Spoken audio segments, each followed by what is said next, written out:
What's up guys, and welcome to another episode of Sega News X, where we go over some of the Sega related retro news from the past few months. We touch upon a new FPGA device, some retro reissues, some enhanced ROM hacks, fan-made ports, and the loss of a Sega icon. Let's waste no more time and get right into it.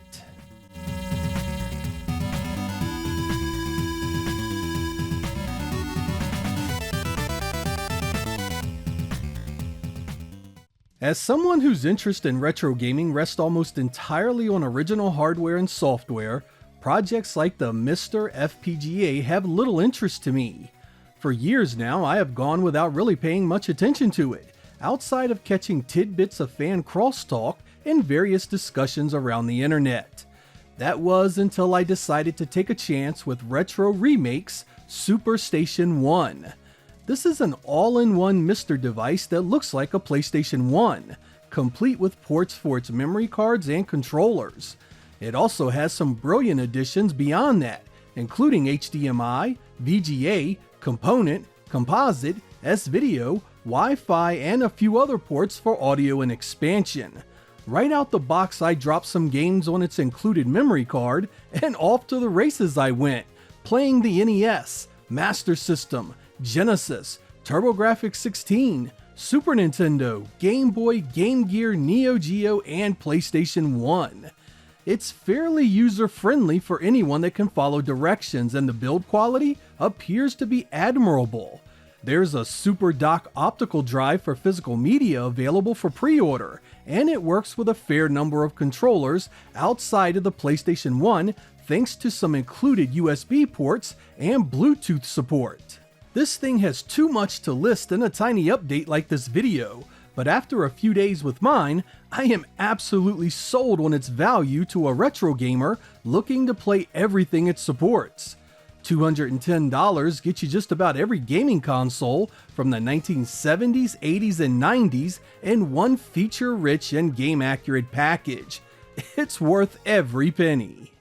As a fan of LEGO products, I was so excited to see the Sega Genesis get announced for an official release.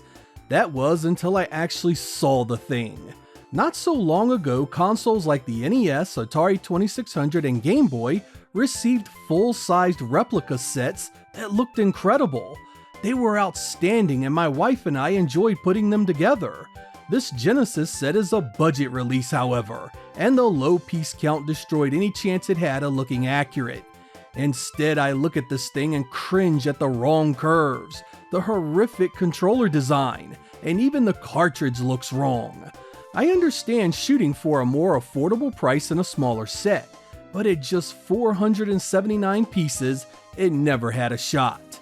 This needs to go back to R&D and get some actual Sega fans working on it. It's a hard pass for me. I recently covered the announcement of Sega Universe, an initiative from Sega to sell merchandise based on its classic IPs. They are starting with games that have upcoming anniversaries, and it looks like t-shirts, movies, soundtracks, and the like are the order of the day. Lots of people saw this and first assumed it was going to be reissues, remakes, and sequels to the games shown, but that wasn't the case at all. I don't think I need to go over this again, but I wanted to remind you that Sega is not a retro gaming company, and Sega Universe are not the droids you're looking for. Though curiously, Sega's recently released financials claim that the new era New Energy games are alive and well, with a tentative 2027 and beyond release schedule. In 1991, Wolf Team developed a nice little action RPG called Arcus Odyssey. One of its defining features was a two-player co-op mode that allowed you to play the entire adventure with a friend. Played from an overhead perspective, your job is to stop the revival of an evil dark sorceress and save the world of Arcus. You can choose from 4 different heroes: a powerful swordsman, a warrior maiden, an elven archer, and a dark mage. There's lots of items to find, the levels are large with different tasks to complete, and there's magic to master to defeat your foes. It's a game that doesn't get enough attention and is now getting a reissue from Retrobit Games. It wasn't originally released in PAL regions, so this may be the first time many of you have ever heard of it before. If you collect physical games, you get an amber colored cartridge, reversible art on the sleeve, a full color manual, and a slipcover. You have until May 24th to pre-order it, and it costs $60. There's a list of retailers on your screen right now, so if you have never given this gem a chance, now's the time to change that.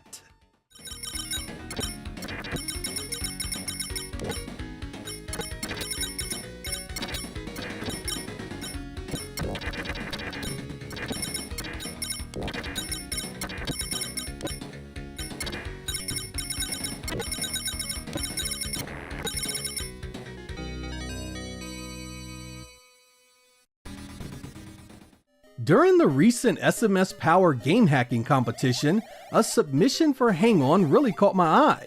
It takes the original 8-bit motorcycle conversion and aims to get it closer to the arcade in roughly the same ROM footprint. That includes new visual assets, added music, a new title screen, and much more. It's a nice upgrade, and it's pretty amazing it comes in without significantly increasing the ROM size. I always thought the Sega Master System conversion was decent for what it was, but this new game ups the quality top to bottom.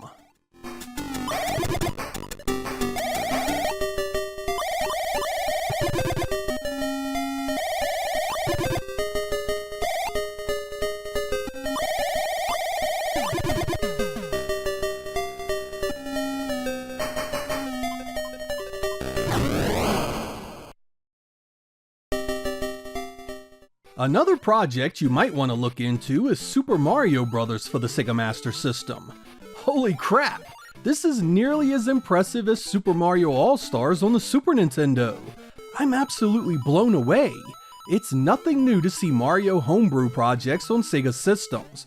What is new is to see one of this visual quality. It's just the first level, but I would love to see this completed. I mean, you can't just tease something of this level and then leave an entire segment of Master System fans unfulfilled. It's cruel and unusual punishment. In all seriousness, excellent work to the developers for showing just how awesome this hardware was and how much better it could have been. I love seeing stuff like this, and it makes you wonder what the likes of Capcom and Konami could have pulled off with the Master System had their full support been behind it. There is an alternative universe where this happened, and I want to live there. I reviewed Earthion when it was released on PC a while back and found it to be an awesome experience that was well worth the money. I did lament the fact that a physical Genesis version wasn't released, but that is set to change this year, or at least it was. According to famed Sega contributor Yuzo Koshiro, the final ROM is finished and production is ready to begin. The problem is, of course, world events are making things difficult, and the actual release date to consumers seems to be in doubt. Straight from the mouth of the man himself. Those of you hoping to score this in 2026 may be met with disappointment. It goes without saying that we all hope things settle down across the many conflicts out there, and not just because a video game may get delayed. Still, I very much would like to get a physical copy of this at some point in my lifetime. In a recent interview with Automaton Media, members of Ryuga Gotoku, Yutaki Ito and Ryusuke Hori dropped some opinions that I found extremely disappointing. They said it would be difficult for Sega to release arcade games contained within their Like a Dragon series as standalone products. That means the likes of Daytona USA 2, Virtua Fighter 3, and other killer arcade games that appeared during the 80s and 90s. In truth, what they say isn't inaccurate. Selling these games would have a limited market if done individually for certain, but that strategy is the problem, not the games themselves. The correct answer are compilations that include multiple quality games that most gamers don't have easy access to. You don't sell Virtua Fighter 3 alone. You sell it with Daytona 2, Ocean Hunter, Slash Out, and a few other quality hits. You could do a new Sega Ages where each compilation was half a dozen hits with expanded options or features. Hell, you could even add an arcade life simulator where you make friends, create relationships, fight rivals, and win in-game prizes and trophies.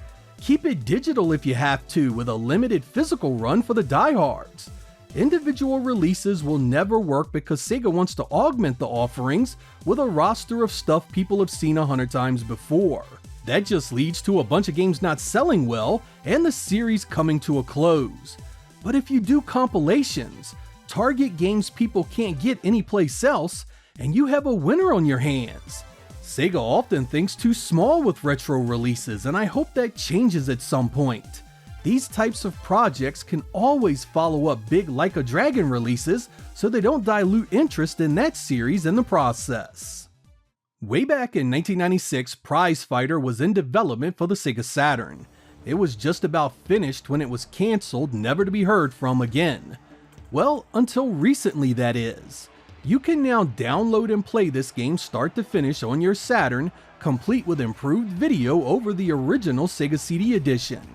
From a strictly historical perspective, I highly advise you take this one for a spin. It really does look a lot better on the Saturn. Games like this also give hope to future preservation efforts that could unearth similar finds. What I wouldn't give to find a playable Resident Evil 2, Aliens vs Predator, or Diablo on the Saturn. Releases like this keep hope alive. We all know the story behind Tomb Raider 2 on the Saturn. Sony secured an exclusivity for the game due to the massive success of the original, taking away any chance for Sega's 32-bit powerhouse to see development. The company behind the game gave some bullshit PR response, saying the Saturn wasn't powerful enough to handle it, leading to years of discussion online. Well, developer JR Tomb Raider has decided to take on the challenge of bringing Tomb Raider 2 to the Saturn, and has a new demo out showcasing the first area. Using a modified version of the engine that powered the first game, you now have a bite-sized version of what Tomb Raider 2 may have looked and played like had it been officially developed. I completed the demo, and I must admit I am eager to see more of the game finished, especially the special effects from items like the flare. It's a bit more pixelated than the PlayStation version, but it's a solid proof of concept. I'll drop a link to the demo in the description for those of you that haven't played it yet.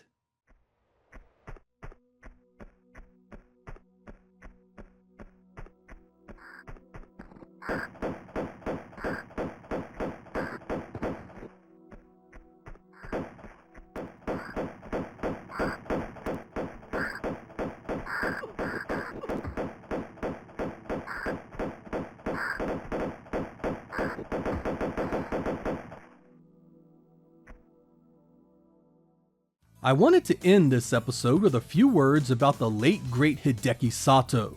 He's the man that helped design every major console platform Sega released. SG-1000, Master System, Genesis, Saturn, Dreamcast.